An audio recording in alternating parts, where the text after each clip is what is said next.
कांग्रेस का चाहे मैनिफेस्टो है चाहे इनकी कोई घोषणा है, वो मैं मान के चलता हूँ कि झूठ का पुलिंदा ही है। जब पहले उन्होंने 2 चुनाव जीते, उनकी सरकार बनी।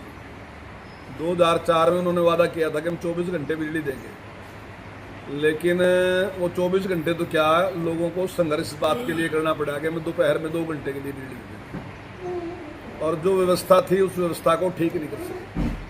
महंगी बिजली बेचने के बावजूद भी 27,000 करोड़ के घाटे में थे।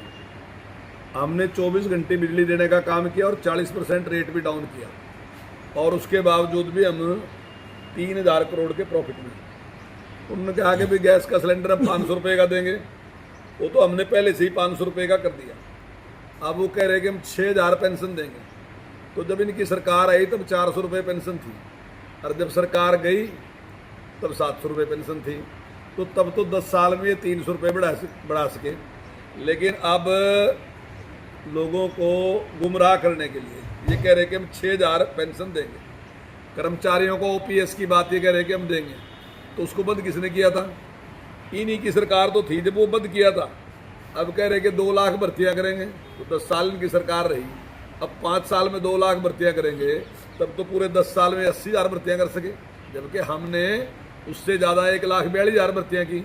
और हमारा तो 1 महीने पहले आचार संहिता लग गई, नहीं तो हम 1,60,000 से ज़्यादा भर्तियां कर देते। हमारी प्रोसेस में थी, 25,000 तो भी होने वाली थी हमारी, तो हम कर देते। तो इस प्रकार से ही वो जो उन्होंने वादे की हैं कि भाई हम 25 लाख रुपए की जो चिरंजीवी योजना है वो चला के देंगे, तो जिस प्रकार से, जिस गंभीरता के साथ हरियाणा सरकार ने जो हमारे को मिली, आयुष्मान मिली, उसमें 12 लाख थे, जो कांग्रेस का सर्वे था, पहली सरकारों का सर्वे था, उसके अनुसार हमने दिया, और हमने 12 लाख को दिया। लेकिन अभी हमने जो फैमिली आईडी बनाई और उसमें 1,80,000 से कम जिनकी आमदन है, हमने उनको गरीब माना, तो उसमें लगभग हम 36 लाख परिवारों को देंगे। तो हमने उनको देने का काम किया। जो ये 300 यूनिट बिजली फ्री करने की जो बात इन्होंने कही, तो आज जिस प्रकार से माननीय प्रधानमंत्री जी ने सौर ऊर्जा के तौर पर जो शुरू किया, और उन्होंने कहा कि इस साल में हम 1 करोड़ लोगों के घर पे सौर ऊर्जा का लगाएंगे, और उसमें 300 यूनिट को फ्री भी मिलेंगे, और अगर ज़्यादा बिजली होगी तो उनको वो बेच भी सकेंगे। तो ये तो सारे के सारे पहले से सरकार की घोषणा है। 100 गज के प्लाट की बातों कह रहे हैं, उन्होंने प्लाट कुछ टाइम दिए थे, तो मैं समझता हूँ कम से कम 50% से भी ज़्यादा लोग ऐसे थे जिनको कब्जा नहीं दे सके। वो कब्जा देने का, रजिस्ट्री कराने का काम हमने किया, और हमारी सरकार ने निर्णय लिया कि भविष्य में हम पंचायत की ज़मीन में से नहीं बल्कि ज़मीन खरीद देंगे, और उस ज़मीन में से हम जो गरीब आदमी है उसको प्लाट देने का काम हम करेंगे। अब एमएसपी की बात करें, जब इनकी सरकार थी तब तो एमएसपी दी नहीं इन्होंने, तब तो केवल 3 फसलों में एमएसपी थी, और हम 14 फसलों में एमएसपी अब तक देते रहे। अभी हमारे माननीय मुख्यमंत्री जी ने घोषणा की है, और घोषणा नहीं की, उसको इम्प्लीमेंट कर दिया हमने कि आने वाले टाइम में हम 24 फसलें हैं, और 24 की 24 फसलों पे हम एमएसपी देंगे। अब वो कह रहे फसल का मुआवजा देने का, 10 साल में 1150 करोड़ रुपए उन्होंने मुआवजे के दिए, जबकि उसके मुकाबले में हमें 13,000 करोड़ रुपए मुआवजा दिया, यानी कि उनसे 10 गुना से भी ज़्यादा मुआवजा हमने दिया। आज वो कह रहे मुआवजा, जो 2-2 रुपए के चेक देने वाले थे, आज वो कह रहे कि हम फसल पे मुआवजा देंगे। तो ये जो जिस प्रकार की घोषणाएं उन्होंने की हैं, मैं समझता हूँ कि ये उनके बस की बात नहीं। उनकी सरकार अभी हिमाचल में आई, और हिमाचल में जाके आप एक सर्वे करके वहाँ के लोगों से पूछो कि किस प्रकार से दुखी हैं।